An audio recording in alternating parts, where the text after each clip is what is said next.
他正在整理着文件夹里的东西，逆着光，他的五官有些让人看不大清，可轮廓却是十分清晰的。蓝忘机的睫毛很长，现在正微微垂着，随着眨眼的动作一上一下，活像一把小扇子。他的鼻梁是挺的，唇是薄的，下巴的弧度十分顺畅漂亮。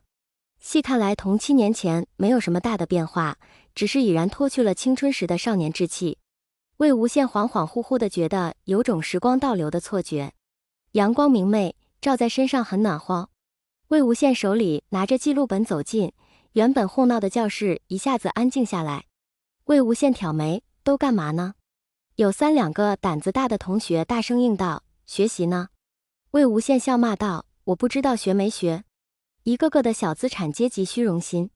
他漫步溜到讲桌旁，一屁股坐在黑色的软椅上，把记录本往桌子上一扔。开个会怎么跟以前上课一样，睡没了？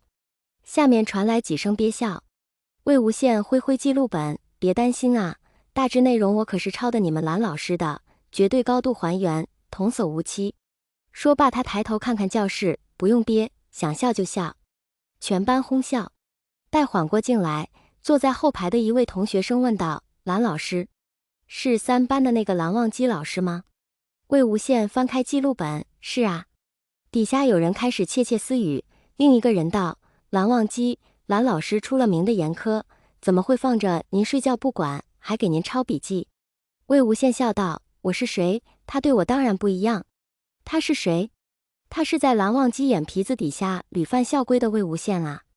冥顽不化，说什么也不肯听，任你扣分还是罚抄校规都我行我素。时间久了，蓝忘机也只能睁一只眼闭一只眼。再说2个人坐同桌那么久了，该有的默契肯定还是要有的。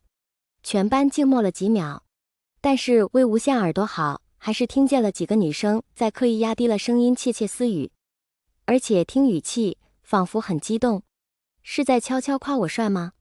魏无羡暗自想到，毕竟对花痴小姑娘来说，班主任长得帅的确是一件很值得激动的事。他轻轻敲敲桌子，行了行了，别热闹了。来，咱们念念从蓝老师那儿 copy 来的会议记录。一本正经地念了3、4条，底下的学生还没说什么，魏无羡先忍不住了，我的妈，这破高中事儿怎么越来越多了？他顺手拿出放在讲桌桌兜里摆放地端端正正一尘不染的校规翻了翻，不禁惊道：我操，怎么成4000多条了？下头一学生高举起手，你居然不知道吗？魏老师，这儿最出名的就是这4000多条校规了。魏无羡惊魂未定道：我上高中那会儿还是3000多条啊。下头的同学叹道：社会在发展，时代在召唤啊。魏无羡，现在的学生都这么皮吗？工作了将近1个月，魏无羡总算摸清了这所高中最令人绝望的制度，平均每隔1天一个小会，3天就是一个大会，无特殊情况不允许请假，无故逃会3次以上者扣除所有奖金和津贴。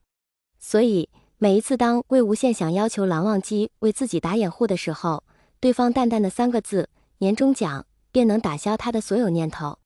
对此，魏无羡不禁十分感慨，要放在从前，管他受到什么处分，从扣分到抄校规，从停课反省到写检查，他从来都不会放在眼里，该翻墙翻墙，该逃课逃课。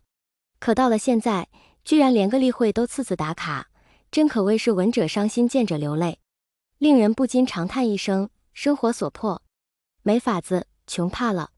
这日最后一节课刚下，又紧急通知所有班主任去会议室开会，这一开就是1个小时，直到晚自习已经上了10分钟后才结束。晚自习正好是魏无羡在3班的课，而蓝忘机也在1班有课，于是2个人都没赶上吃饭，就这么跑去各自的教室给一众学生们上晚自习，显得十分凄凉。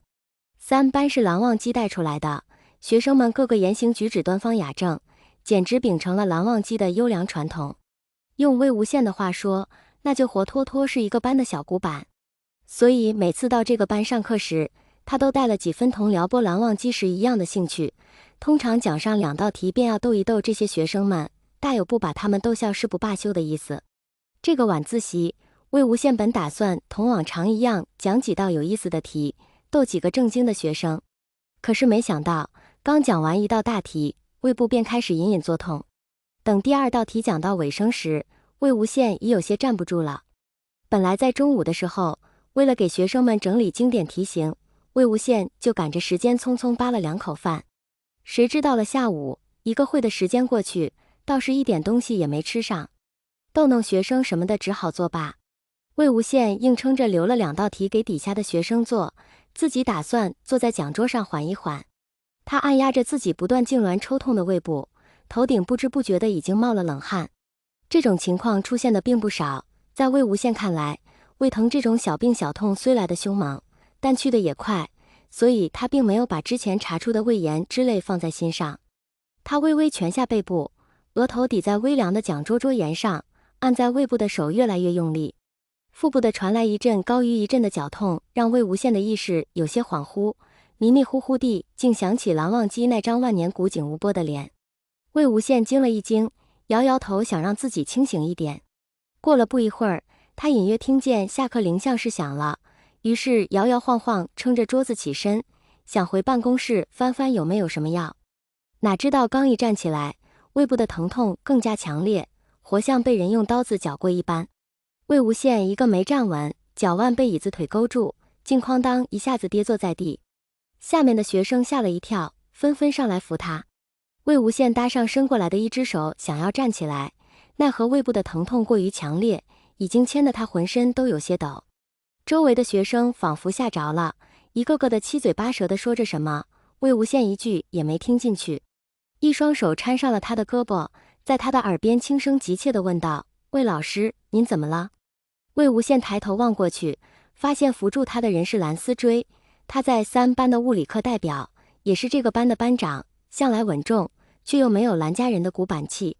他笑了笑，想要说自己没什么事，却疼得无法开口，只得摇摇头，挣扎着想要起来，却是徒劳。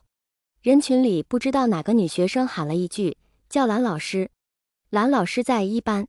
蓝思追听了，立刻拍着魏无羡的肩道：“魏老师您坚持一下，我去叫蓝老师。”哎，魏无羡想阻止，可是蓝思追跑得飞快，还未等他说话，就已经窜出人群。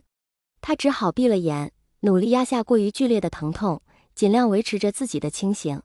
蓝忘机手中拿着课本和练习册，刚从1走出来，迎面便看见跑得飞快的蓝思追朝自己直直撞过来，不禁微有些讶异。他抓住蓝思追的胳膊，蹙眉道：“云深高中禁止疾行。”蓝思追气都喘不匀，只得断断续续道：“对不起蓝老师，只是魏老师他。”蓝忘机眉心一跳，语气里带了几分急切：“他怎么了？”蓝思追喘了口气，他摔在地上，也不知道怎么了，站也站不起，还未等他说完，蓝忘机便已经迈开步子，不管不顾地向3跑过去。蓝思追